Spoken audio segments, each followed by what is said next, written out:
এটা খুব কমন দেখা যায় মিটমাট করার টেন্ডেন্সি স্কুলে কলেজে ইউনিভার্সিটিতে সবখানে। বাট দেখা যায় স্কুলে কলেজে ইউনিভার্সিটি যেমন দেখা যায়, বাস্তবে মানে ব্রডার ইস্যুও দেখা যায়, পার্সপেক্টিভেও সেটা দেখা যায় যে একদল খুব অ্যারোগ্যান্ট হয়, মানে সে কিছুতেই মানতে চাইতেছে না। এরকম দেখা যায় না যে আপনি মানাইতে চাইতেছেন আর একদল খালি ঘুরে ফিরে চাইতেছে এসে মারতে বা ই করতে, এরকম আর কি যদি হয়। But if one of them transgresses, মানে তারা যদি সীমা লঙ্ঘন করে বিয়ন্ড বাউন্ডস, সীমা, আচ্ছা যাই হোক, সীমা লঙ্ঘন করে এগেনস্ট দ্য আদার, অন্যের এগেনস্টে, মানে এক দলের এগেনস্টে আরেক দল যদি সীমা লঙ্ঘন করে, then fight all against the one that transgresses. তাহলে আল্লাহ বলতেছেন যে সবাই একতাবদ্ধ হয়ে, মানে বাকিরা একতাবদ্ধ হয়ে যারা সীমা লঙ্ঘন করতেছে তাদের এগেনস্টে যুদ্ধ করো যতক্ষণ পর্যন্ত তারা ক্ষান্ত না হয়, until it complies with the command of Allah, এবং আল্লাহর আদেশ যতক্ষণ পর্যন্ত না মানতেছে। অর্থাৎ আল্লাহ কি চান? আল্লাহ আমাদের ভিতরে, মুসলিমদের ভিতরে মারামারি চান না। মুসলিমদের ভিতরে আল্লাহ এটাকে রহমত বলছেন, আল্লাহ এটাকে মিরাকেল বলছেন, যে তোমাদের ভিতরে যে হিংসা ছিল, যে বিদ্বেষ ছিল, এটা যে সরাই দিচ্ছেন, সাহাবীদের জেনারেশনের কথা বলছেন না, এটা বলছেন আল্লাহর বিশেষ রহমত, এটা বলছেন মিরাকেল, এটা বলছেন আল্লাহর আয়াত, যে এই যে হিংসা বিদ্বেষগুলো সরাই দিচ্ছেন। সুতরাং আল্লাহ চান না যে আমাদের ভিতরে মারামারি কাটাকাটি হোক। তো সেটা বলতেছেন যে আমরা গতদিন একটা প্র্যাকটিক্যাল উদাহরণ দিয়েছিলাম যে স্বাধীনতা যুদ্ধের সময়, আমাদের স্বাধীনতা যুদ্ধের সময় পেছনে কি ছিল, ষড়যন্ত্র ছিল, ইত্যাদি ইত্যাদি অনেক থিওরি আছে, বা সত্যিও হয়তো সেগুলো কথা। কিন্তু যেদিন আমাদের উপরে 25শে মার্চ, 26, 27 তারিখ যা হয়েছিল, তারপরে আমাদের কোনো চয়েস ছিল না এক্সেপ্ট টু ফাইট ব্যাক। মুসলিমদের, মানে বাঙালি মুসলিমদের কথা আমি বলতেছি তখনকার দিনে। তো তখন বিশ্ববাসী মুসলিমের করণীয় কী ছিল? আসলে করণীয় ছিল যে মাঝখানে পড়ে এই যুদ্ধটা বা এই মারামারিটা থামায় দেওয়া। থামায় দিয়ে কি, কারা জালিম তাদের এগেনস্টে মজলুমের পাশে দাঁড়ানো, এটা ছিল তাদের করণীয় ছিল। কিন্তু তা কিন্তু অনেকেই করে নাই, এখানকার অনেক মুসলিম করে নাই, যে জন্য আজকের এই জিল্লতির ভিতর দিয়ে তারা যাচ্ছে, যারা তখন সত্যের সাক্ষ্য দেয় নাই বা জালিমের এগেনস্টে মজলুমের পাশে দাঁড়ায় নাই। আর পৃথিবীর মুসলিমরাও অনেকে সেটা করে নাই, কারণ তাদেরকে বোঝানো হয়েছে এখানে হিন্দু মারতেছে, এখানে হিন্দু মারতেছে, এখানে মানে মুসলমানরা হিন্দু মারতেছে, এরকম একটা কথা প্রচলিত ছিল তখন, অনেককেই বোঝানো হয়েছে।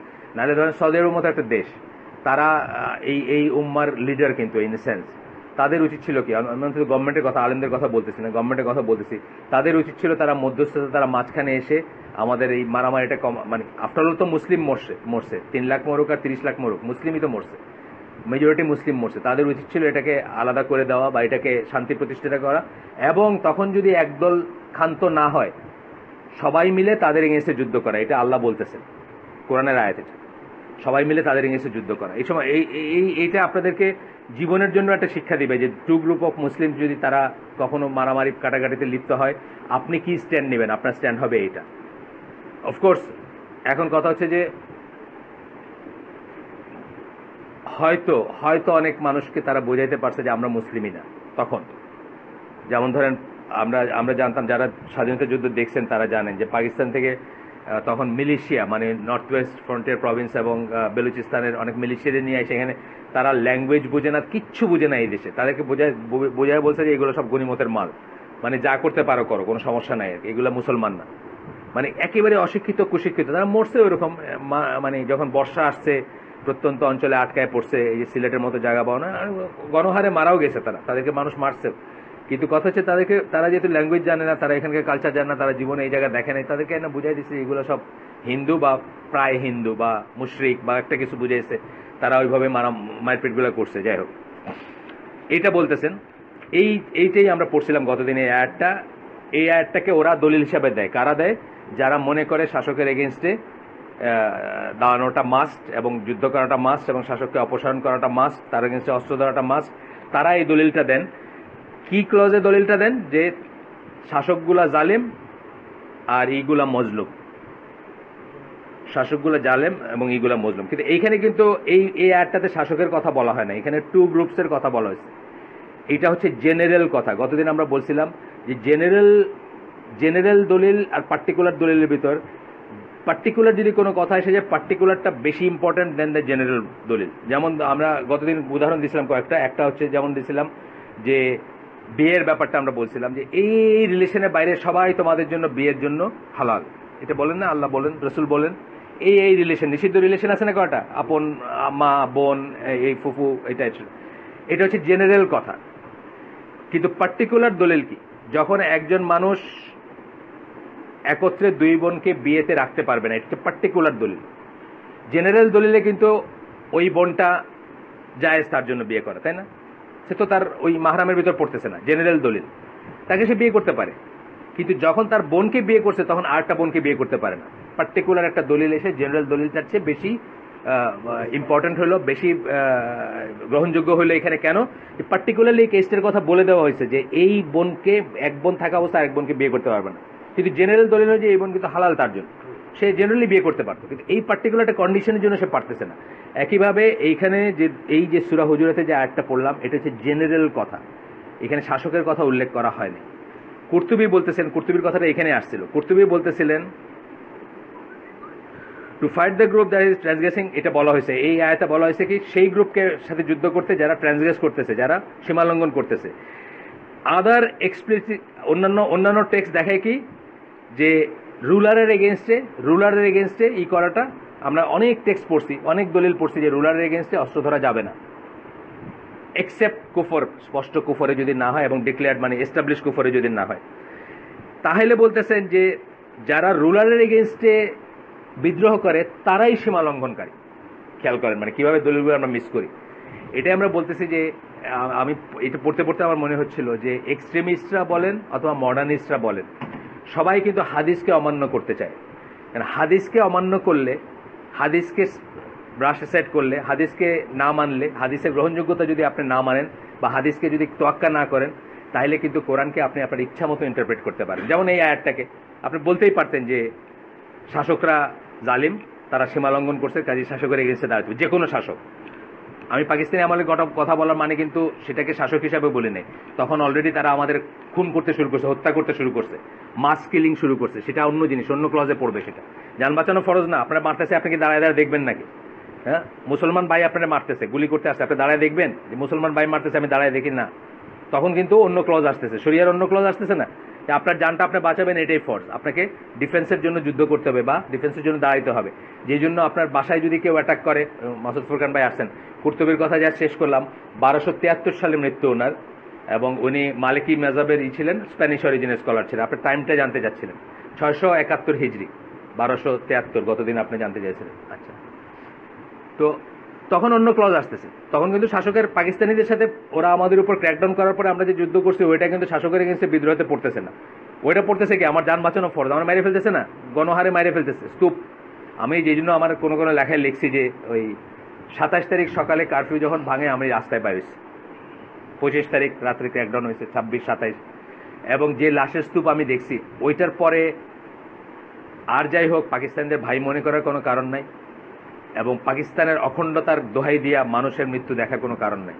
ওই সময় অবশ্যই আপনাকে নিজেকে প্রোটেক্ট করতে দাঁড়াইতে হবে, যদিও বা এর পিছনে অন্য ষড়যন্ত্র আছে, এটা আমি বিশ্বাস করি। কারণ ইন্দিরা গান্ধী নিজে বলছে যে হাম হাজারো সালো কা বদলা লিয়া, মানে আমরা 1000 বৎসর ধরে মুসলমানরা যে আমাদের উপরে ছড়ি ঘুরাইছে, এটার বদলা আজকে নিলাম এই পাকিস্তান ভাইঙ্গা। এই কথা ঠিক, কিন্তু তথাপি ওই সময় আমাদের কোনো চয়েস ছিল না, we had to fight back, নিজেকে বাঁচানোর জন্য, নিজের আহালকে বাঁচানোর জন্য, নিজের অস্তিত্ব নফসকে বাঁচানোর জন্য যুদ্ধ ছাড়া কোনো উপায় ছিল না। সেটা কিন্তু এই ক্লজে পড়ে না, শাসকের বিরুদ্ধে বিদ্রোহের ক্লজে পড়ে না। কুরতুবী বলতেছেন যে ইন দিস ভার্স, এই ভার্স যার কথা বললো, কোনটা? সূরা হুজুরাতের 9 নম্বর আয়াত, is evidence that it is obligatory to fight against the transgressing group who is known by transgressing against the imam. তাদের সাথেই যুদ্ধ করার কথা যারা ইমামের এগেনস্টে দাঁড়ায়া সীমা লঙ্ঘন করছে, শাসকের এগেনস্টে দাঁড়ায়া সীমা লঙ্ঘন করছে। অর্থাৎ জেনারেলি স্পিকিং একজন মুসলিম শাসকের এগেনস্টে দাঁড়ানোটা হচ্ছে সীমা লঙ্ঘন করা। এটা আমরা বহু হাদিস, বহু দলিল দিয়ে দেখছি। আজকে তো শেষ, আসলে দলিল দেখা দেখি শেষ, এখন শুধু কনক্লুশনে যাচ্ছি আমরা। তারপরে কি বলছেন? Or any one of the Muslims, মানে যারা ইমামের এগেনস্টে অস্ত্র ধরবে অথবা মুসলমানদের এগেনস্টে অস্ত্র ধরবে তারাই বরং সীমা লঙ্ঘনকারী, তাদেরকে সবাই মিলা করা উচিত, প্রতিহত করা উচিত। কুরতুবী এটা বলতেছেন। এই প্রসঙ্গে আমাদের কুরতুবীর কথাটা আসছিল, ভাই জানতে চাইছিলেন কুরতুবীর টাইমলাইনে উনি কোথায়। এটা খুব ভালো জিনিস, টাইমলাইনের স্কলাররা কোথায় এটা আমরা চেষ্টা করবো অলওয়েজ জানতে। তখন যখন মানে অনেক মানে কনফিউশন তখন চলে যায় যে কার পরে কে আসছেন, কার পরে কে, এটা জানাটা অনেক ইম্পর্টেন্ট একটা ব্যাপার।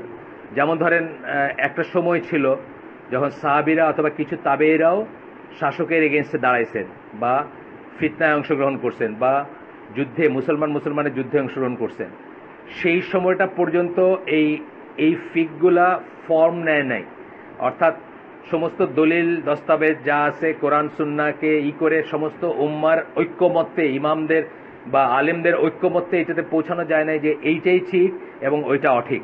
এরকম একটা কনফিউশনের স্টেজ ছিল, যেই জন্য আমরা স্টেজটাকে ফিতনা বলি। ফিতনা কেন বলি? ফার্স্ট গ্রেট ফিতনা বলি আমরা। ওসমান রাদিয়াল্লাহু আনহুর হত্যাকে কেন্দ্র করে তারপরে অনওয়ার্ড যে ফিতনাটা শুরু হয় ইসলামী ওয়ার্ল্ডে, ওইটাকে আমরা কি বলি? ফার্স্ট গ্রেট ফিতনা বলি। ফিতনা এই জন্যই বলি যে তখন কনফিউশন ছিল, তখন কে কারে মারতেছে, কেন মারতেছে ঠিক ছিল না, কেওস ছিল, লিডারশিপ ছিল না, ইমারাত রিয়েল সেন্সে ছিল না, বিভক্ত ছিল, তাই না? সেই জন্য আমরা ফিতনা বলি। কিন্তু ওই সিচুয়েশনটা তো আমরা চাই না, এবং ওইটা অত্যন্ত ঘৃণ্য একটা সিচুয়েশন। মানে হত্যা অপেক্ষাও ফিতনাকে আল্লাহ রাসূল সাল্লাল্লাহু আলাইহি ওয়াসাল্লাম বলছেন যে জঘন্যতর। তাই যদি হয় তাহলে এই ফিতনা অ্যাভয়েড করার জন্য তারপরে আস্তে আস্তে over the period of time আহলে সুন্নাত জামাত সব স্কলাররা ইজমাতে পৌঁছাইছেন যে এই জিনিস করা যাবে, এই জিনিস করা যাবে না। আমরা সেগুলো পড়তেছি। তারপরে কি বলতেছেন? এই ভার্স মানে এইটা মানে এই সূরা হুজুরাতের 9 নম্বর আয়াতটা যেটার কথা আমরা বললাম, এইটাতে এটা কখনোই বলা হচ্ছে না যে সীমা লঙ্ঘন হইলেই আপনি তার আগে অস্ত্র ধরে ফেলবেন, এটা কিন্তু বলা হচ্ছে না। কি বলা হয়েছে? অনেক স্টেপ আছে, সীমা লঙ্ঘন হইলেই অস্ত্র ধরতে বলতেছে না। ইবনে তাইমিয়া বলতেছেন, the mere existence of transgression from the ruler or a party does not necessarily require fighting. কেউ যদি সীমালঙ্ঘন করে থাকে, মানুষ তো করেই, সীমালঙ্ঘন করে না? আমরা আমাদের ডেইলি লাইফে করি না সীমালঙ্ঘন? ধরেন আমি মানে সীমালঙ্ঘনের যে বড় একটা টার্ম, আমি মসজিদের প্রথম রোতে গিয়ে একটা বড় জায়নামাজ বিছাই দিচ্ছি, আমার এদিকে আধা হাত ফাঁক, ওইদিকে আধা হাত ফাঁক, আমি কাউকে এখানে দাঁড়াইতে দিতেছি না, আমি জেনারেল অমুক, লেফটেন্যান্ট জেনারেল অমুক, আমি আর্মির মসজিদে দাঁড়াইছি নামাজ পড়তে। এটা এক ধরনের সীমালঙ্ঘন না? এটাও এক ধরনের সীমালঙ্ঘন। সারাসারিকে আমি ফাইট করবো নাকি তার সাথে? মানে দেয়ার আর ক্লজেস, কখন করবেন, কেন করবেন, এগুলো বোঝার ব্যাপার আছে। ওই যে বললাম জেনারেল টেক্সট, এই জন্যই কোরআনের ইন্টারপ্রিটেশন দরকার আছে। এই জন্যই কোরআন বোঝার জন্য আমরা স্কলারদের কাছে যাব, তফসির যারা মেথোডোলজি ফলো করেন তাদের কাছে যাব, এই জন্য আমরা হাদিসের কাছে যাব। কিন্তু যারা হাদিস মানবে না, আইদার সাইড, আপনাদেরকে আমি বলছি, মডার্নিস্টরা হোক বা এক্সট্রিমিস্টরা হোক, তারা কিন্তু হাদিসের ধারে কাছে যায় না। আমি আপনাদেরকে একটা গল্প বলছি যে আমাকে একদিন বসাইছিল এক গ্রুপের সাথে, এই গ্রুপের নাম হলো রব্বুন আল্লাহ। আপনারা জানেন নাকি এই গ্রুপটা বাংলাদেশে আছে যে রব্বুন আল্লাহ? এটা জানেন না? না, ইসলামী সমাজ তাদের নাম।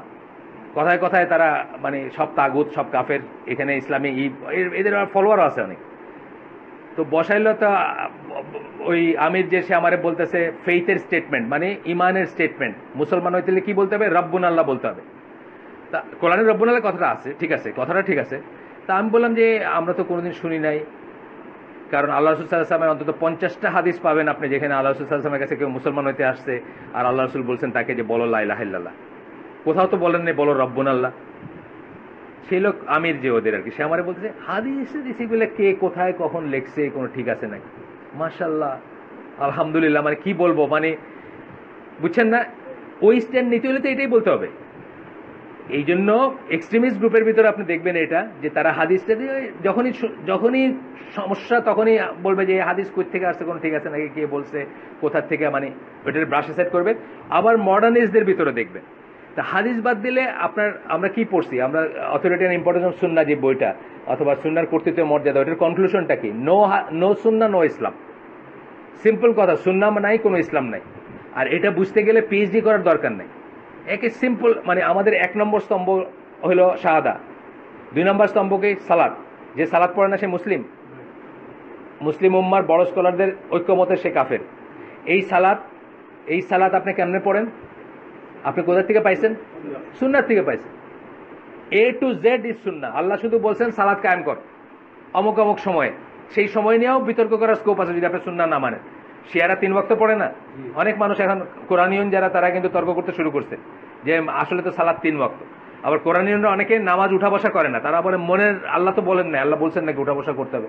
আল্লাহ বলছে সালাত কায়েম করো, মানে মনে মনে সালাতই করো। আমি মনে মনে সালাত করি, মনে মনে এস্টাবলিশ করছি, মনে মনে এই করি। 4 তলায় আছে বোধহয়, দেখেন। তো এখন নো সুন্নাহ নো ইসলাম। আপনি হজের কোনো রিচুয়ালসই আপনি করতে পারবেন না যদি সুন্নাহ না মানেন। আপনি রোজায় আসেন, রমাদান সিয়াম, আপনি দেখতেছেন না শিয়ারা 17 মিনিট পরে ইফতার করে, কেন? সুন্নাহ মানে না দেখ, শুধুমাত্র কোরআনের আয়াত নিছে, নিয়ে বুঝছে যে রাইট পর্যন্ত বলা হয়েছে, তো রাইট ধরছে তারা 17 মিনিট পরে সানসেটের রাইট হয়। এই যে বাংলাদেশে ফিতনা আসছে কিন্তু, ওই ইন্টারনেট মুসলিম যারা .com মুসলিম, ইন্টারনেটে লগ ইন করছে, করে দেখছে আচ্ছা এখানে তো বলতেছে রাইট পর্যন্ত, শিয়া ওয়েবসাইট। বাংলাদেশে আপনি জানেন হয়তো বহু মুসলমানরা কিন্তু মানে বাঙালি মুসলিম শিয়া হয়ে গেছে, কেন? .com মুসলিম দেখা ইন্টারনেটে লগ ইন করছে, বা কত সুন্দর কথা, কত সুন্দর পর্দা, কত সুন্দর জব্বা, তারপরে দেখছে লেখা আছে যে এই ইফতার করতে হবে রাত্রি হইলে 17 মিনিট পরে। সুন্নাহ মানে না দেখে করছে, নো সুন্নাহ নো দিন, সিম্পল কথা।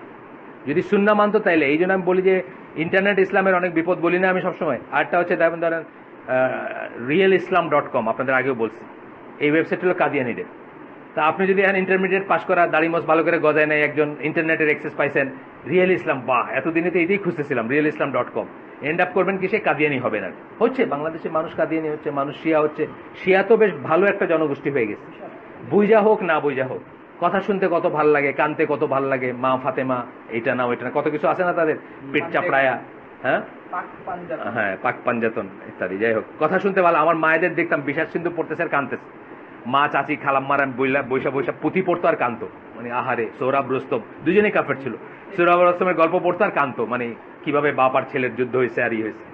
দুজনেই ছিল মুসলিমদের বিরুদ্ধে কাফের সেনাবাহিনীতে যুদ্ধরত। যাই হোক, সো কথা হচ্ছে যে সুন্নাহ, এই যে কথা বলতেছিলাম যে আপনাকে সুন্নাহ থেকে বুঝতে হবে যে কোনো জিনিসের জন্য।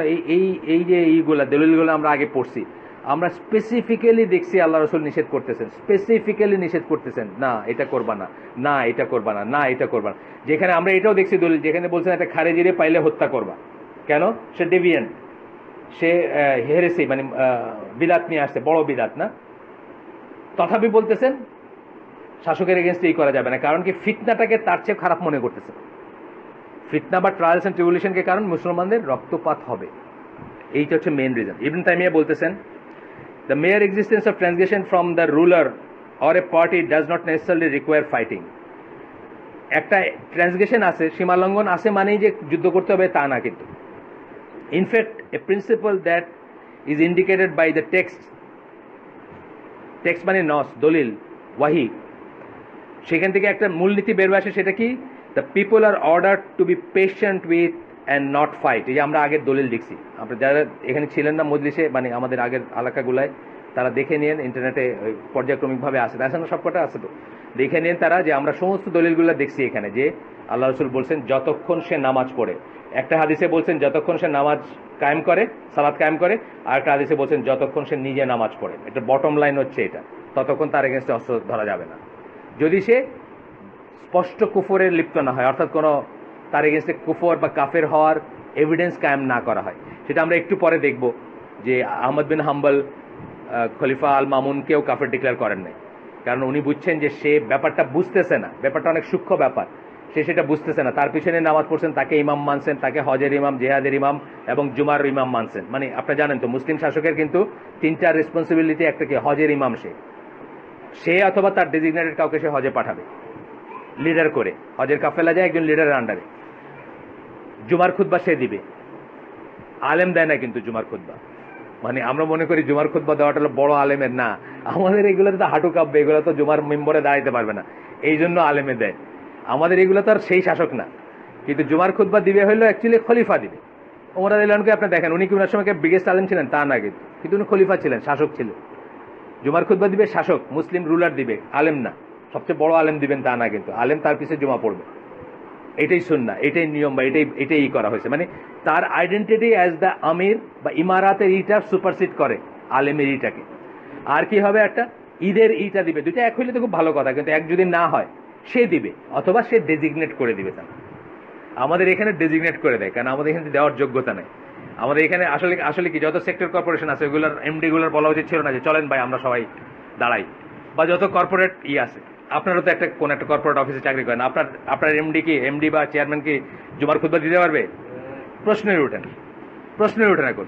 তো এখন এটা সবকিছুই চেঞ্জ হয়ে যাওয়ার সাথে এইটাও চেঞ্জ হয়ে গেছে। এখনকার ইমামরা হচ্ছে চাকর, আর আগেরকার ইমামরা কি ছিল? শাসক। এখনকার ইমামরা হচ্ছে রুলড, মানে সব অর্ডার চেঞ্জ হয়ে গেছে। আগের ইমামরা কি? রুলার, তারা ছিল ইমাম, তারা ছিল খতিব, তারা ছিল এটাই হওয়ার কথা ছিল। যাই হোক, আমরা দেখবো এটা ইনশাল্লাহ।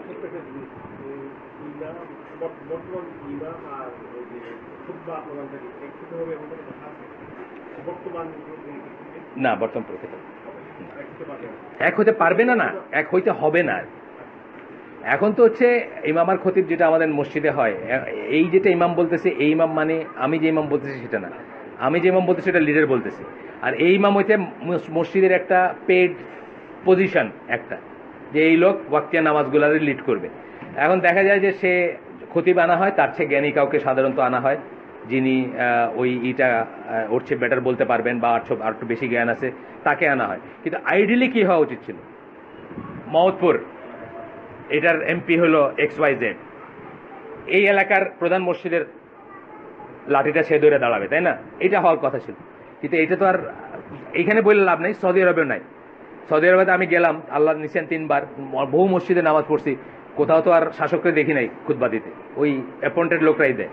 বিকজ সেই এটা আমরা হারাই ফেলছি, সেই অথরিটিটা হারাই ফেলছি, সেই জ্ঞানটা হারাই ফেলছি, সেই প্রজ্ঞাটা হারাই ফেলছি, সেই সুন্নাহ হারাই ফেলছি।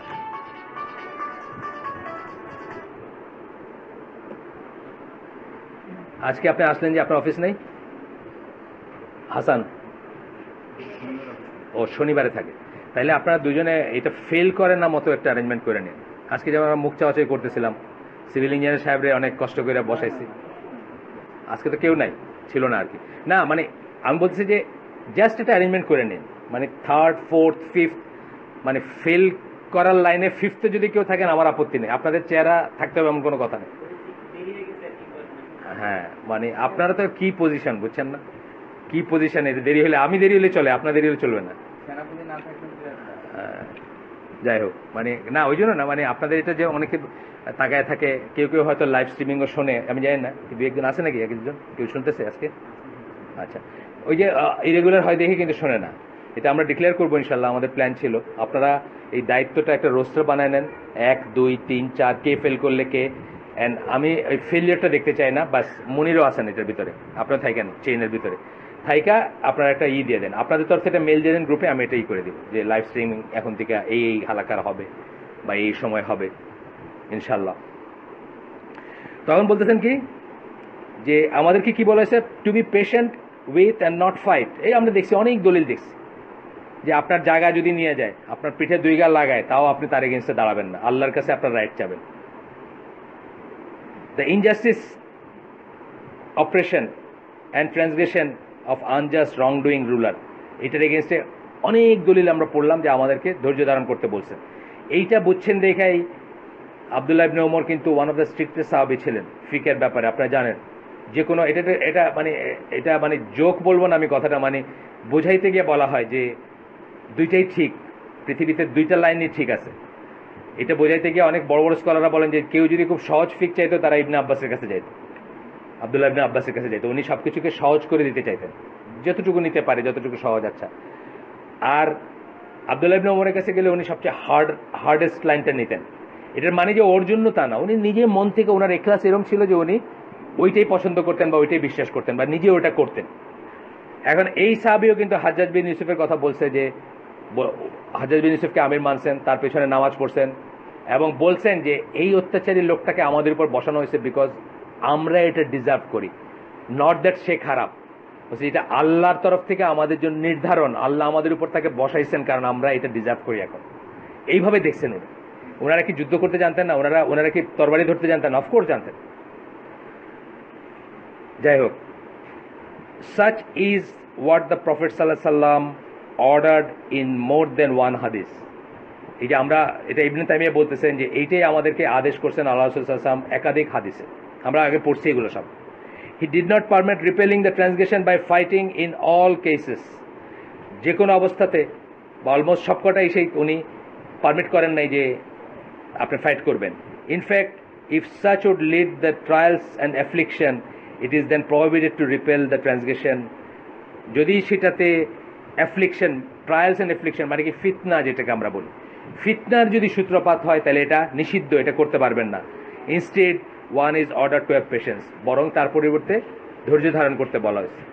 এখন এই যে আমাদের, আমি আগেও বলছি, যারা পাকিস্তানি আমল দেখছেন অথবা যারা মুসলিম ওয়ার্ল্ডের খবর রাখেন তারা দেখবেন যে একটার পর একটা কু চলতেছে, চলতেছে না, আমাদের ইতিহাস হচ্ছে কুয়ের ইতিহাস।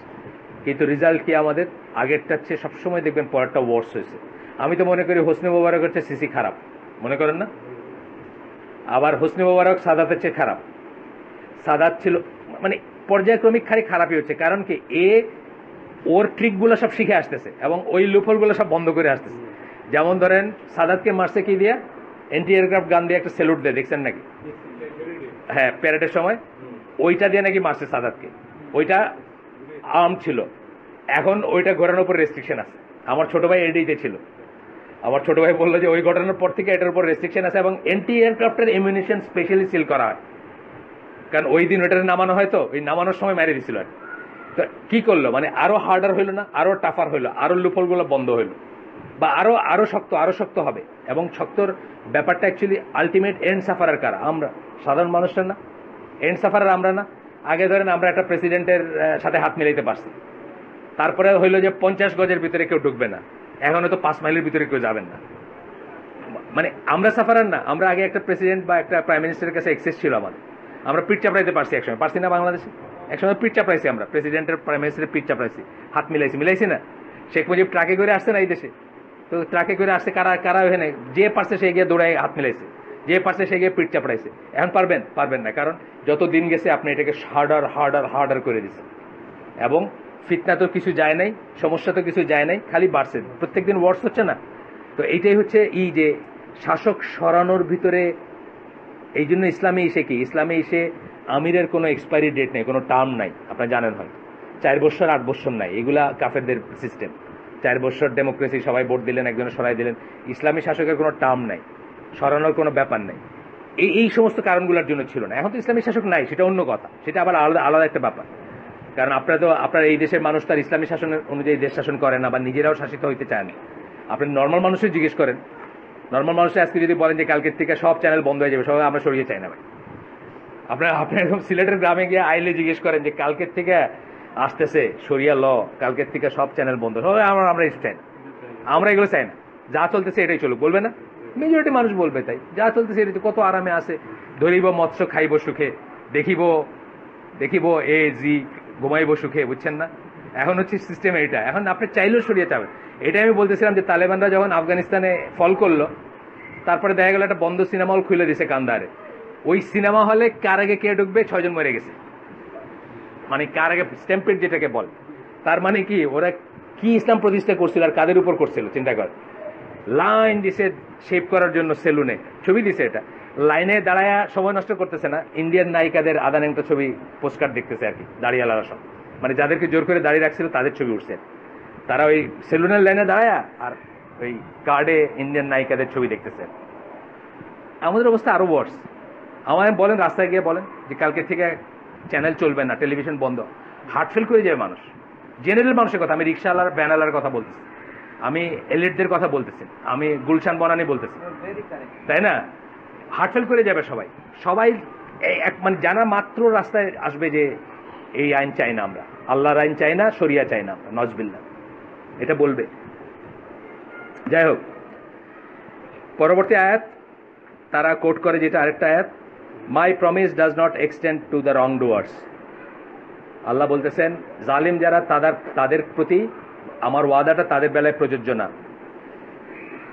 এইটা বুঝতে হবে যে এই কথাটা আউট অফ কনটেক্সট, এটা একটা কনটেক্সট আছে। এটা ইব্রাহিম আলাইহিস সালাম দোয়া করছিলেন যে তার প্রজেনী যারা, তার যারা লিনিয়েজ যারা, তার যারা বংশধর, তাদের ভিতর থেকে ইমামদের যেন ইমামরা আসে, তাদের ভিতর থেকে যেন ইমাম বানানো হয়।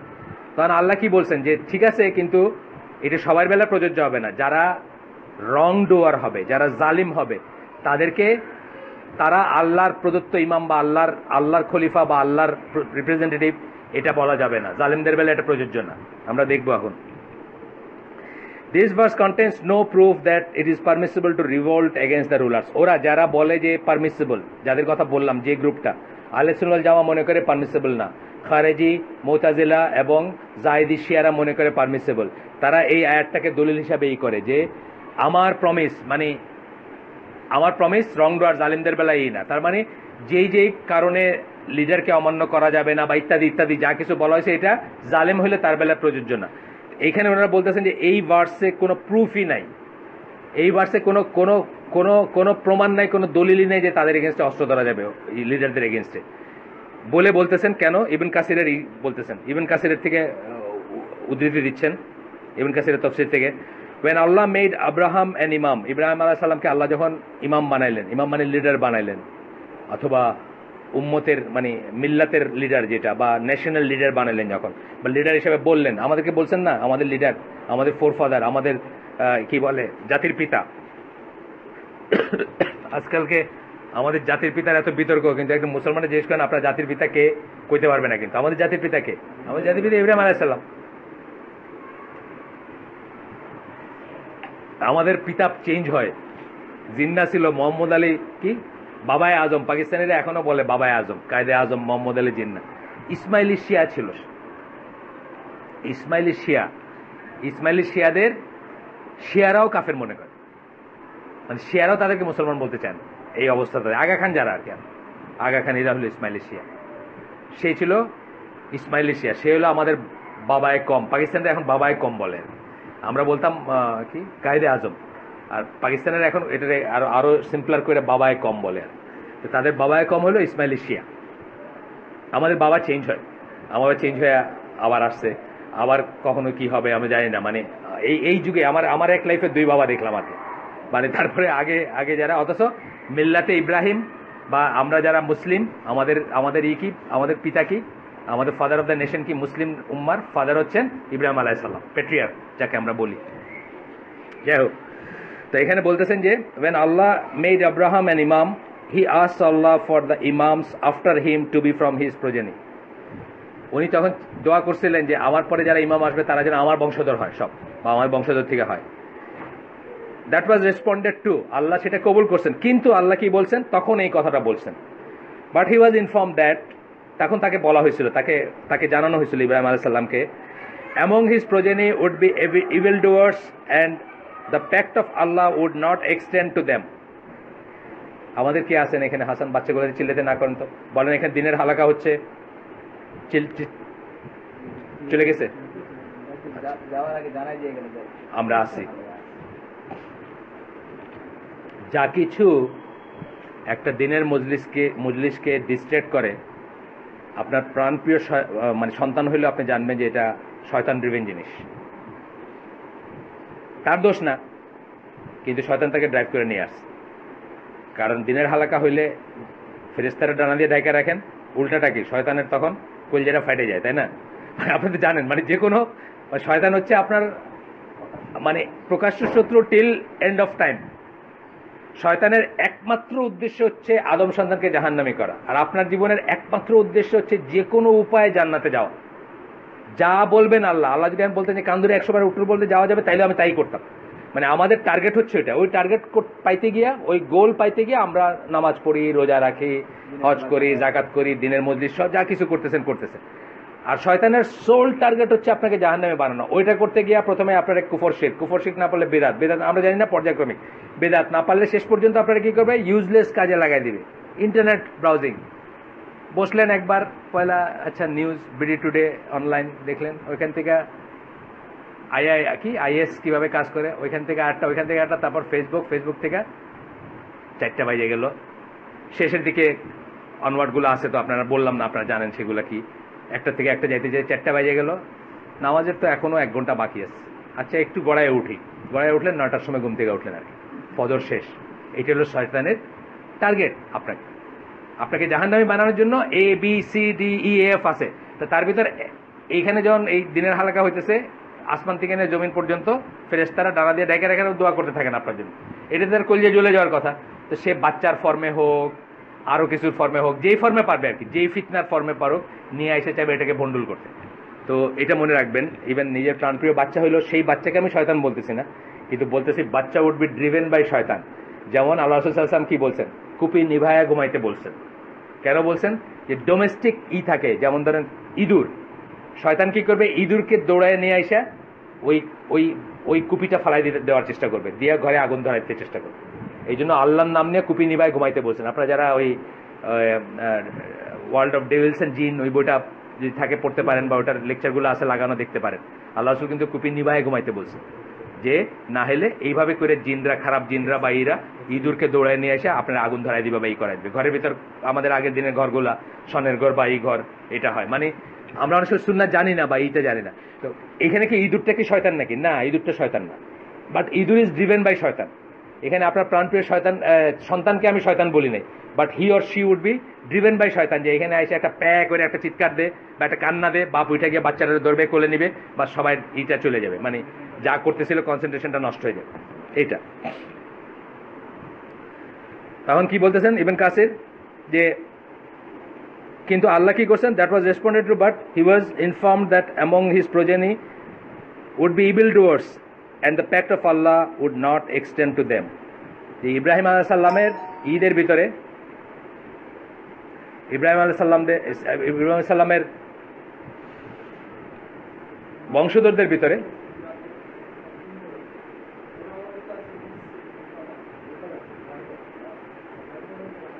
কি চাচ্ছেন? কি মাহিরা? মাহিরা এখানে আছে? মাহিরা চলে যাও, গাড়ি আসছে বলে। পরীক্ষা ছিল বাচ্চাদের একটা, যে ইব্রাহিম আলাইহিস সালামের বংশধরদের ভিতর ইভিল ডুয়ার্স থাকবে, জালিম থাকবে বা ফাসিক থাকবে, তাদের ব্যাপারে আল্লাহর ওয়াদা এক্সটেন্ডেড হবে না। বা এই যে আল্লাহ তার দোয়াটা মানলেন যে ইমাম বানাবেন তারই বংশধরদের থেকে, বা তার বংশধরদের ইমাম বানাবেন, এটা তাদের বেলা এক্সটেন্ডেড হবে না। এরপরের দলিলটা তারা যেটা দেয় সূরা মায়েদার 2 নম্বর আয়াত, সীমালঙ্ঘনে একে অপরের সাথে যুক্ত হবেন না, সীমালঙ্ঘনে একে অপরকে হেল্প করবেন না, আর পরেশগারি, রাইটিয়াসনেস বা সৎ কাজে একে অপরকে সাহায্য করবেন। সূরা মায়েদার 2 নম্বর, এটা খুব এস্টাবলিশ প্রিন্সিপাল ইসলামের, মানে ইসলামের খুব প্রতিষ্ঠিত এটা মানে মূলনীতি।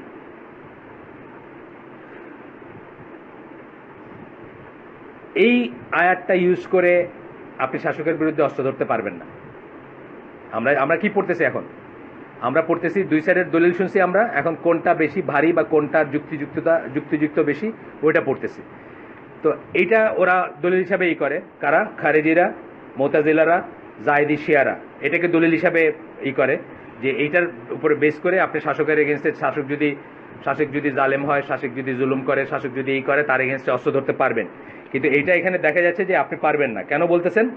The most that this verse could be used to prove is that it is forbidden to help in a sin with the imam or anyone else. এটা যে আপনি যা করতে পারবেন সেটা, যে ইমাম যদি কোনো পাপ কাজ করে সেটাতে তাকে সাহায্য করতে পারবেন না, এইটাই প্রমাণ করতে পারবেন। এটা তো আমরা এমনিই জানি, এটা তো আল্লাহ রাসূল সাল্লাল্লাহু আলাইহি ওয়াসাল্লামের হাদিসগুলো আমরা পড়ছি না, যে যখন কোনো একটা খারাপ কাজ করবে কোনো ইমাম, বা কোনো একটা খারাপ আইন করবে, কোনো একটা খারাপ নিয়ম করবে, কোনো একটা শাসক যখন করবে, তখন আপনি কি করবেন? যে এইটার সাথে তাল মিলাবে সে ধ্বংস হয়ে গেল। আমরা পড়ছি এখানে, যে প্রোটেস্ট করলো সে ঠিক কাজটা করলো, আর যে মনে মনে ঘৃণা করলো, প্রোটেস্ট করতে পারলো না, সে বেঁচে গেল, মানে মিনিমামটুকু করলো, সে করে বেঁচে গেল। এটা পড়ছি না আমরা এখানে? তো সেটা তো আমরা এমনিই জানি। সেটার জন্য আরেকটা আয়াত দিয়ে, কিন্তু এই আয়াত থেকে বলতেছেন যে বড় জোর আমরা এটা বলতে পারি যে আমরা অসৎ কাজে ইমামের সাথে যুক্ত হব না, তাকে সাহায্য করব না, তার সাথে হাত মিলাবো না, কিন্তু এখান থেকে আমরা বলতে পারবো না যে আমরা অস্ত্র ধরতে পারবো, কারণ এটা হচ্ছে জেনারেল আয়াত, আর অস্ত্র ধরতে পারবো নাটা হচ্ছে স্পেসিফিক হাদিস এবং আয়াত ছিল। আমরা যখন পড়ছি স্পেসিফিক নির্দেশ ছিল আল্লাহ রাসূল সাল্লাল্লাহু আলাইহি ওয়াসাল্লামের, যে একদম রুলার উল্লেখ করে, অবস্থা উল্লেখ করে, তার চরিত্র উল্লেখ করে, সে জালিম উল্লেখ করে, তার জুলুম উল্লেখ করে আল্লাহ রাসূল বলে গেছেন। সুতরাং ওইটাকে ইভেট করার জন্য এই ধরনের একটা জেনারেল আয়াতকে আমরা কখনোই করতে পারি না। এগেইন যারা এক্সট্রিমিস্ট তারা কি বলবে যে হাদিস কোন কোথায় কি বলছে, বুঝছেন না? হাদিস অস্বীকার করলে কিন্তু আপনি এটাকে যে কোনো অর্থে আপনি ইউজ করতে পারবেন, কিন্তু যখন হাদিস আসবে আমরা কি জানি, আহলে সুন্নাত ওয়াল জামার মেথোডোলজি কি, যে শরিয়ার ব্যাপারে কোরআন এবং আল্লাহ রাসূল সাল্লাল্লাহু আলাইহি ওয়াসাল্লাম ডুয়েল সোর্স অফ শরিয়া, একই মর্যাদা, একটার এগেইনস্টে আরেকটাকে দাঁড় করানো যাবে না। কোরআনের কোনো ইন্টারপ্রিটেশন এমনভাবে করা যাবে না যেটা হাদিসের এগেইনস্টে যাবে, সহিহ হাদিসের এগেইনস্টে, আবার সহিহ হাদিসের কোনো ইন্টারপ্রিটেশন এমনভাবে করা যাবে না যেটা এস্টাবলিশ কোনো কোরআনের মনসুখ হয় না এমন কোনো আয়াতের এগেইনস্টে যাবে, তা হবে না। তাইলে দুইটা ভ্যালিড হবে এমন অর্থ নিতে হবে। যেমন আপনাদেরকে একটা উদাহরণ দেই আমি, যে কোরআনে আগে দিছি, আজকেও একটু কথা বলছি, যে কোরআনে আল্লাহ সুবহানাহু ওয়া তাআলা দুই বোনকে একত্রে বিবাহে রাখতে নিষেধ করছেন।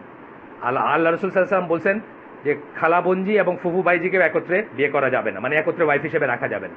তাহলে এই একটা জিনিসকে একটা জিনিসের এগেনস্টে দাঁড় করানো যাবে না। কেউ আমরা বলতে পারবো না যে কোরআনে তো শুধু বোনের কথা আছে, সুতরাং আমি একটা ফুফু এবং তার ভাইজিকে বিয়ে করবো না, কারণ হাদিসে ওটাকে নিষেধ করা হয়েছে। দুইটার অর্থ আপহোল্ড করে আপনাকে মানতে হবে, একটার এগেনস্টে একটাকে দাঁড় করানো যাবে না, কারণ শরিয়ার ডুয়েল সোর্স এবং এখানে কোনো ডিসক্রিমিনেশন নাই।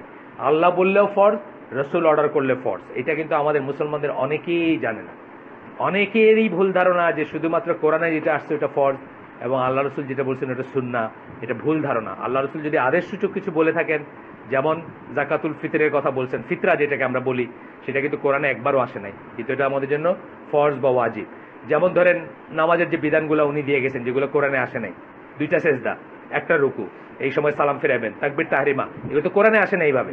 আল্লাহ রসুল বলছেন, অর্ডার করছেন, এই লেজিসলেশন আমাদের জন্য ফরজ, এটা স্ট্যাটাস ফরজ। আবার এখানে বলছেন যে তোমাদের যদি কষ্ট না হইতো তাহলে আমি তোমাদের জন্য এশার নামাজ দেরিতে করে দিতাম আর মিসওয়াককে কম্পালসারি করে দিতাম, কিন্তু করেন নাই। মিসওয়াককে তো কম্পালসারি করেন নাই, সুতরাং মিসওয়াক ফরজ না। মিসওয়াকটা কি?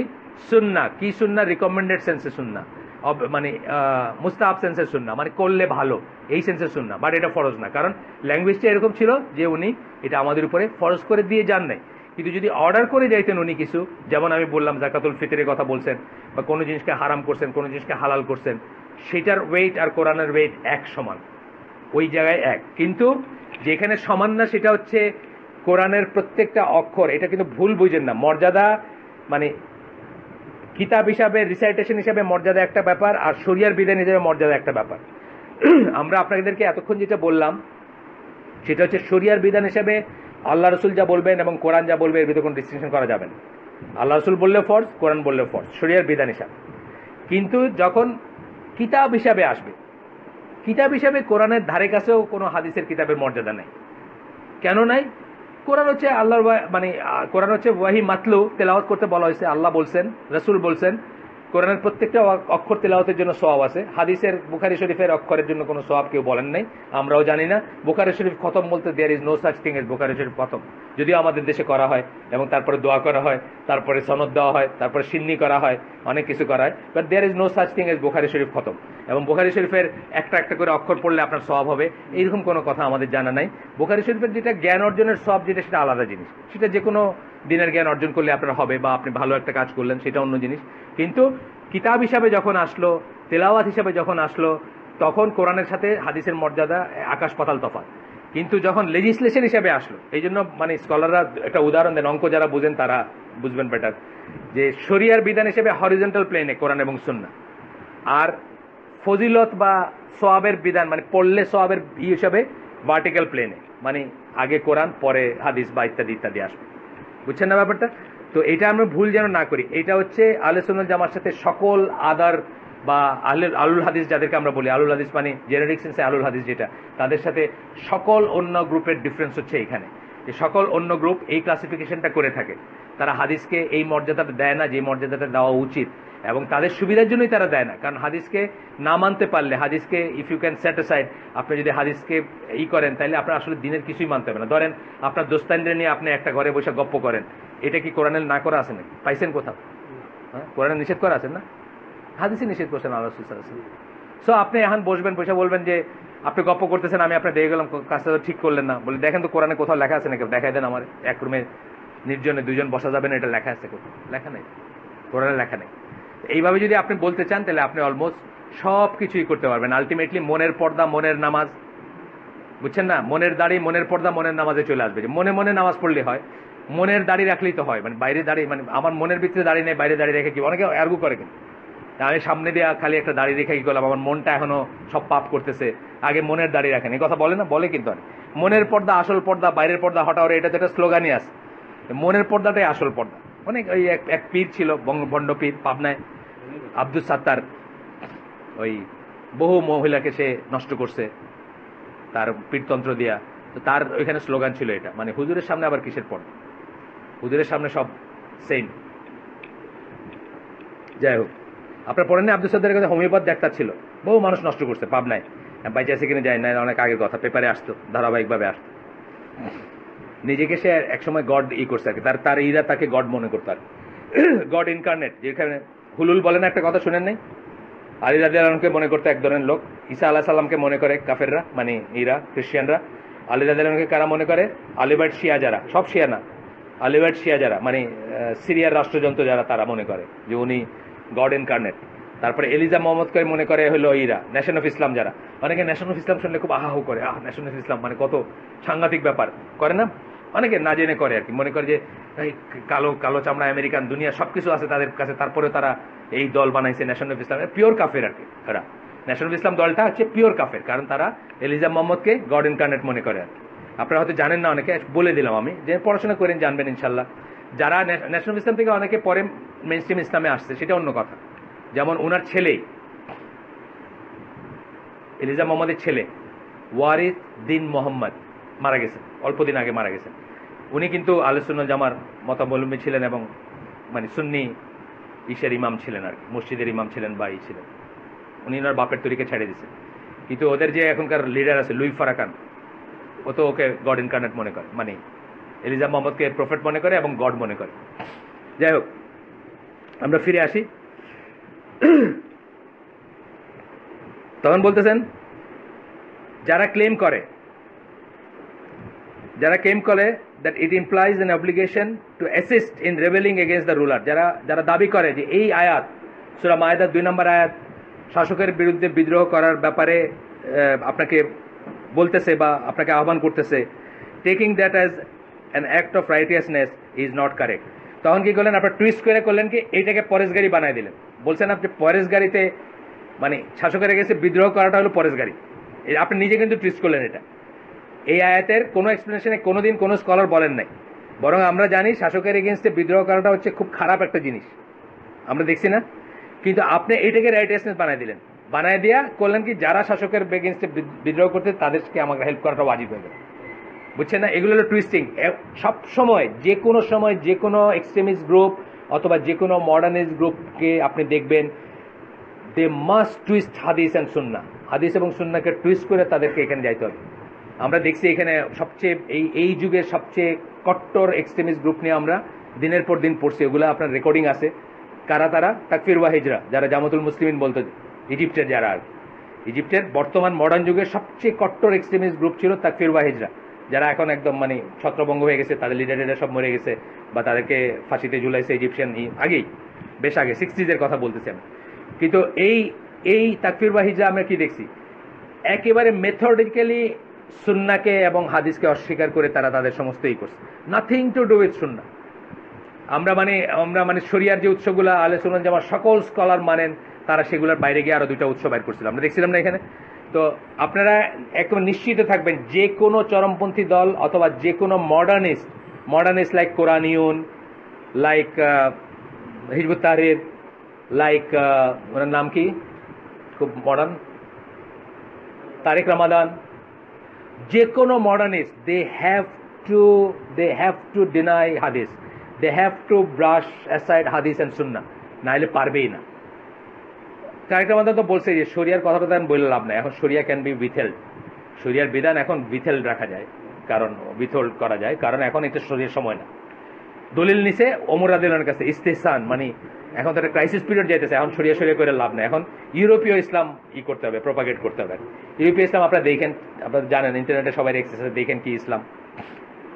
ফিলোসফিতে পড়াশোনা, আমার এক শিবিরের ছেলে, শিবিরই হবে, ব্লগে তর্ক করতেছে আমার সাথে, আপনি কয়টা বই পড়ছেন তারেক রহমানের? আমি তারে উত্তর দিছি বা দিতে চাইছিলাম, আল্লাহ রসুল তারেক রহমান একটা বইও পড়েন নাই, মানে আমি বলতে চাইছিলাম। আমার বলতেছে আপনি কয়টা বই পড়ছেন তারেক রহমান? মানে মুসলিম হইতে হলে তারেক রহমানের বই না পড়লে আপনি মুসলমানই হইতে পারলেন না, আর আপনি কি? তা আমি কইতে চেয়েছিলাম যে আল্লাহ রসুল তারেক রহমানের একটা বইও পড়েন নাই। যেমন আমাকে একদিন এখানে এক স্কলারের কথা বলতেছিল, ইন্ডিয়ান অরিজিনের এক স্কলার, উনি 6টা ল্যাঙ্গুয়েজে কথা বলেন, উনি খুব হাই প্রোফাইলে। আমি বললাম তাহলে তো 6টা ল্যাঙ্গুয়েজে কথা বলেন, তো এমন লোক আছে যারা দুনিয়া সব ল্যাঙ্গুয়েজে কথা বলে, তাহলে তাদের রসুল বানাইতেন আল্লাহ রসুল কয় ল্যাঙ্গুয়েজে কথা বলতেন আপনারা জানেন নাকি? আমি তো এক ল্যাঙ্গুয়েজেই জানি, আপনারা জানেন আরো কিছু? আমি তো একটাই জানি। তাহলে 6টা ল্যাঙ্গুয়েজে কথা বলা কি কোনো বিশেষ কিছু মুসলমানের জন্য হইলে আল্লাহ রসুল জানতেন, তাই না? আর বললেন যে খুব হাই প্রোফাইল উনি। আমার হাই প্রোফাইল তো ওবামা সবচেয়ে হাই প্রোফাইল দুনিয়া, ওবামার চেয়ে হাই প্রোফাইল তো কেউ নাই। হাই প্রোফাইল দেখে যদি আমি কাউরে ফলো করতে হয় তো ওবামা হইল সবচেয়ে হাই প্রোফাইল। ও গেলে ওই 6 মাস পরে কোন রাস্তাতে যাবে, ওই হসপিটালে ওর ব্লাড গ্রুপ করা থাকে, যে ওবামা এখান দিয়ে যাবেন, বাই চান্স যদি কিছু হয়, অসুস্থ হয়ে পড়েন, তাহলে এই ব্লাড গ্রুপটা লাগবে।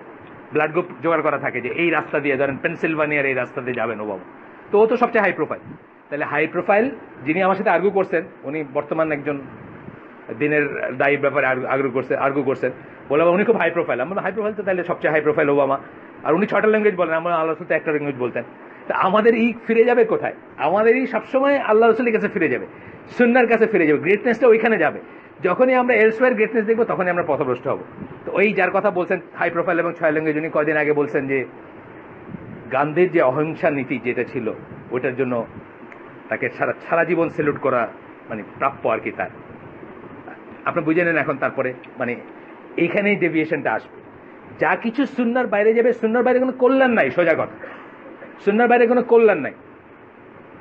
বুঝতে হবে যে আমি পারি না পারতে পারি, আমি কি 100% সুন্নাহর উপর আছি নাকি? মোটেই না। আপনি কি আপনার এখানে কেউ আছেন? কেউ না।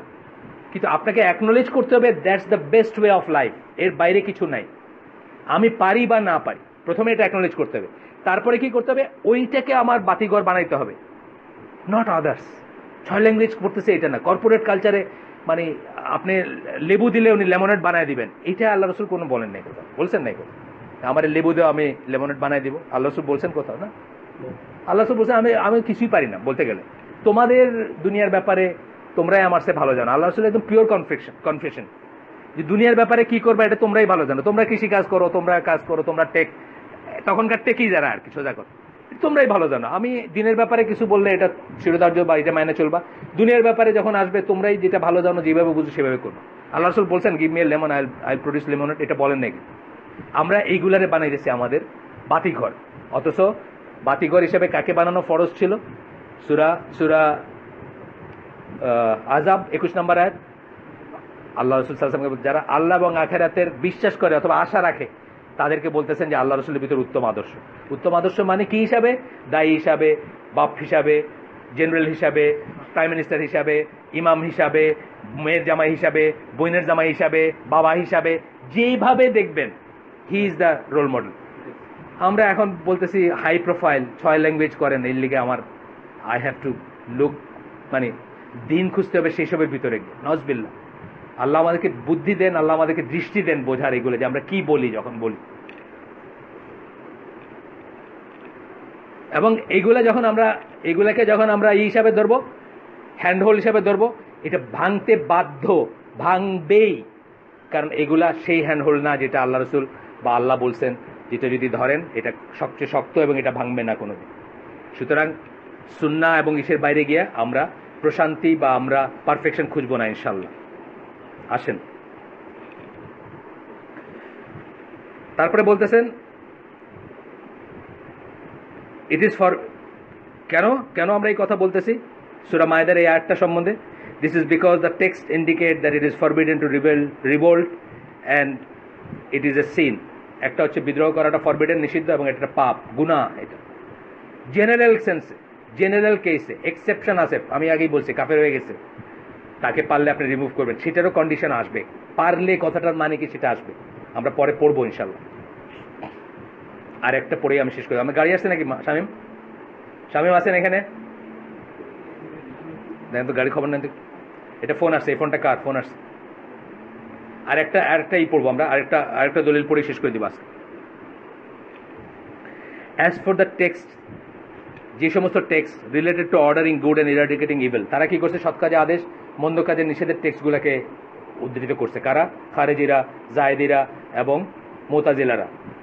দোজ এভিডেন্স আর জেনারেল, আগেই বলছি জেনারেল এভিডেন্স। এগুলো সৎ কাজে আদেশ, মন্দ কাজে নিষেধ জেনারেলি করবেন। আপনি জান না, আপনি সিসিরে গিয়া বোঝান না, বা আর আগে যে ছিল হোসনে মোবারক, তার আগে যে ছিল, বোঝান গিয়া না করেন এই তোকে বোঝাবেন সৎ কাজে। ইসলাম একটা কথা আছে না, ইসলাম, অফকোর্স আপনি ইসলাম করবেন, অফকোর্স আপনি ইসলাম করবেন। অফকোর্স আপনি কি মনে করেন এই আমার জামাই বলতেছিল, একটা ভিডিও দেখছি, দেখি হাতটা দেখান, এখানে হাতটা দেন। সৌদি বাদশারা এরকম করতেছে, আব্দুল আজিজ বিন বাজ এরকম করতেছে। তো বলতেছে যে কি বলতেছে জানেন? ইত্তাকুল্লাহ বলতেছে, আল্লাহরে ভয় করো। ঝাঁকি দিতেছে। আর আগের বাদশা আর কি, এখনকার না। আব্দুল আজিজ বিন বাজ তো মারা গেছেন 1999, আগেরই।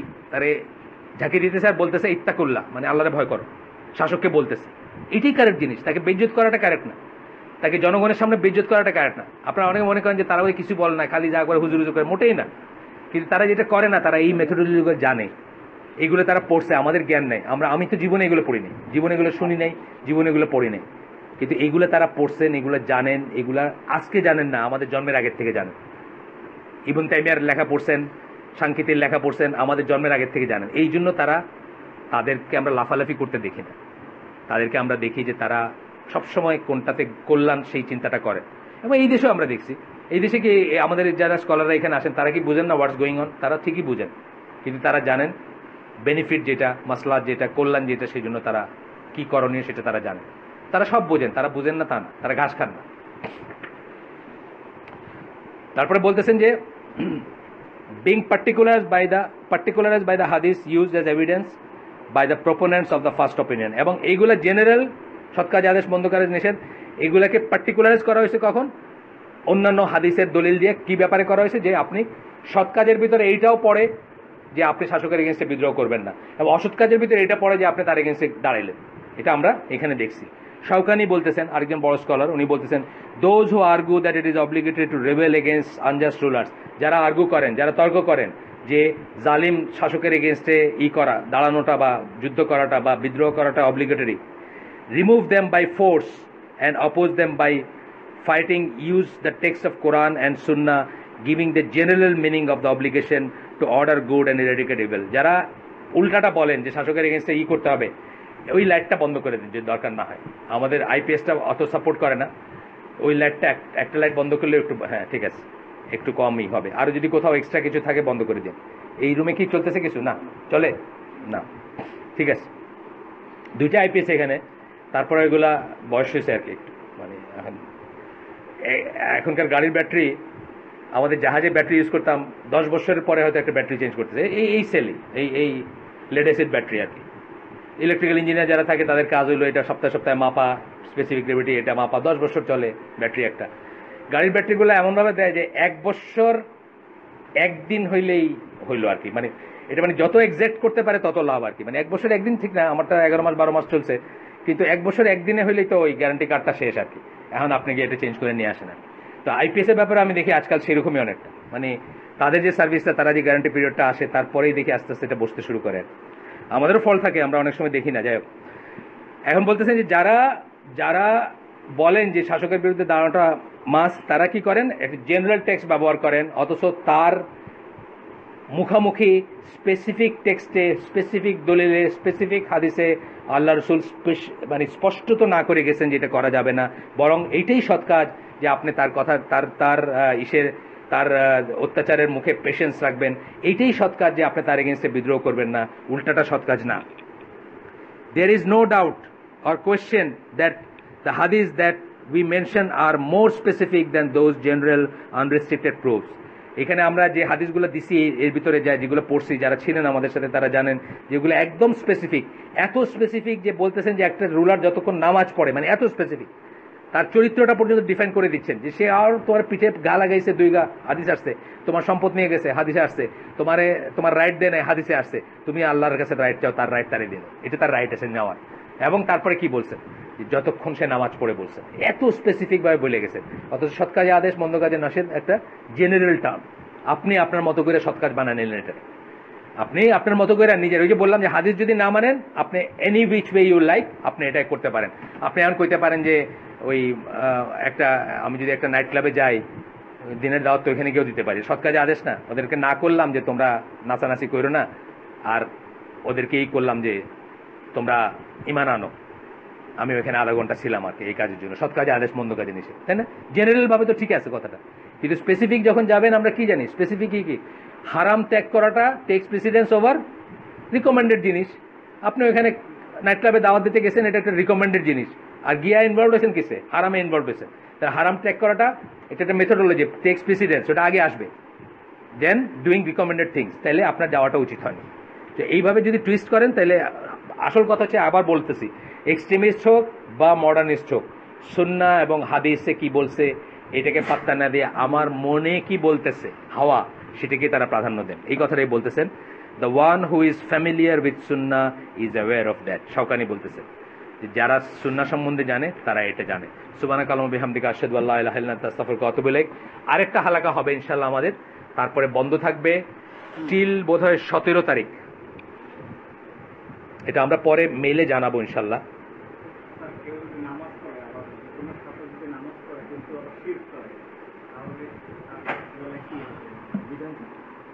নামাজ পড়ে আবার শিরক করে, শিরক যদি করে তাহলে তো সে মুশরিক, তার আর নামাজটা আমাদের কি আছে। তবে কথা আছে, একটা ছোট্ট ক্লজ আছে, সে বুঝতেছে কিনা যে সে শিরক করছে, অজ্ঞতার একটা অজুহাত আছে। তাকে মুশরিক আপনি আর আমি ডিক্লেয়ার করতে পারি না, তাকে বলবো যে সে শিরকের ভিতরে আছে, এবং যদি সে মুশরিক হিসাবে মারা যায় বা মুশরিক হিসাবে এস্টাবলিশ হয় তাহলে তার নামাজের কোনো মিনিং নেই। এটাও ঠিক, কারণ প্রিকন্ডিশন হচ্ছে শিরক ত্যাগ করতে হবে, তাগুত ত্যাগ করতে হবে, তাগুতকে অস্বীকার করতে হবে। আল্লাহ ছাড়া যা কিছুর উপাসনা করা হয় সেটাকেই আমরা তাগুত বলি, বা যা কিছুর ইবাদত করা হয় সেটা ত্যাগ করাটা হচ্ছে পূর্ব শর্ত, এবং তারপরে শুধু আল্লাহর জন্য দিনকে বানায় সেটা পালন করতে হবে। সেখানে সে তো ইসলামের গণ্ডির বাইরে চলে যাচ্ছে। কিন্তু এখানে ছোট্ট একটা ক্লজ আছে যে আপনি যেটাকে শিরক বলতেছেন সেটা আসলে শিরক কিনা, অথবা সেই জানে কিনা সেটা শিরক। এই ক্লজেই আমরা অনেককে মুশরিক বলবো না, বা তাদের বেলায় নিজেরা কোনো ডিসাইড করবো না, বিধানটা নিজের হাতে তুলে নিব না। এটা আমরা স্কলারদের জন্য রাখবো, যারা তাদেরকে উপর হুজ্জত কায়েম করবেন বা তাদেরকে বোঝাবেন, তাদেরকে বোঝানো হয়েছে কিনা সমস্ত এভিডেন্স হইলে তারপরে আমরা তাদেরকে মুশরিক বলতে পারি, স্কলাররা যদি বলেন, আলেমরা যদি বলেন। এটার দলিল আসে কোত্থেকে? সুন্নাত থেকে আসে। আল্লাহ রাসূল সাল্লাল্লাহু আলাইহি ওয়াসাল্লামের সাহাবীরা একেবারে ব্ল্যাটেন্ট শিরকের কথা বলছেন, মানে যেটা একেবারে মুশরিকের কথা, কিন্তু তারা সেটা মিন করেন নাই। তারা মুশরিকও ছিলেন না, তারা সেটা মিন করেন নাই, তারা সেটা বোঝানো নাই, তারা বুঝে সেটা বলেন নাই। সুতরাং তারা নিষ্পাপ, তাদেরকে আল্লাহ রাসূল মুশরিক বলেন না। তাদেরকে বলেন না যে তোমরা আবার শাহাদা উচ্চারণ করো কারণ তোমরা ইসলাম থেকে বাইরে গেছিলে, এটা বলেন নাই। শুধু বলছেন যে তোমরা তো মুসার উম্মতের মতো হয়েছো, মুসার উম্মতরা তার কাছে যেরকম বলছিল যে একটা মূর্তি করে দাও, তোমরাও একই কথা বললা, কিন্তু এখানেই শেষ, আর কিছু বলেন নাই। এবং তারা বেস্ট অফ দ্য বেস্ট মুসলিম, তাই না? সুতরাং এখানে বুঝতে হবে যে অজ্ঞতার অজুহাতের একটা স্কোপ থাকে, কিন্তু বোঝানোর পরে, প্রমাণ দেওয়ার পরে, হুজ্জত কায়েম করার পরে যদি কেউ শিরকের ভিতর থাকে তখন সেটা সেটা সেটা তখন অন্য জিনিস, আর সেটা আমরা না, এটা আমাদের কোনো দায় দায়িত্ব না। তবে আমরা কি করবো, পার্সোনালি থাকবো, মেয়ে বিয়ে দিব না, তার সাথে মেয়ে বিয়ে দিব না, তার সাথে বন্ধুত্ব করব না, তার বাসায়, বুঝছেন না, তার সাথে মোয়ামেলাত করবো না। সে দাওয়াত দিলে গিয়া বড় বড় খাইলাম, বুঝছেন না, ওরসের দাওয়াত দিছে, বা বিরাট গোস্তটা আমারে দিছে, আর কি আমার একদম হেড টেবিল হেড বানায় বসাইছে, না, এগুলো আমরা এনজয় করবো না, বুঝছেন না। কিন্তু আমরাও তাদেরকে ডিক্লেয়ারও করবো না, এটা আমাদের কাজ না। আমাদের আজকের জুমার খুতবা, একদিন জিজ্ঞেস করছেন কয়টায় জুমার খুতবা, সাধারণত 12:30টায় শুরু হয়, সাধারণত। সেই হিসাবে আমাদের গাড়ি ইনশাল্লাহ গিয়ে পাবেন। আর যদি আর কি, এখানে আর গাড়িওয়ালা কে আছেন আজকে? চলে গেলেন নাকি ভাই? ওনার সাথে আগে পাঠাই দিতে পারতাম। দেখেন তো চলে গেছেন নাকি? তালহা ভাই কি চলে গেছেন? একটু নাম। ও, আর কারো গাড়ি আছে আজকে সাথে? আচ্ছা, আমার গাড়ি আছে, আমি নিলে আগে চলে যাবো।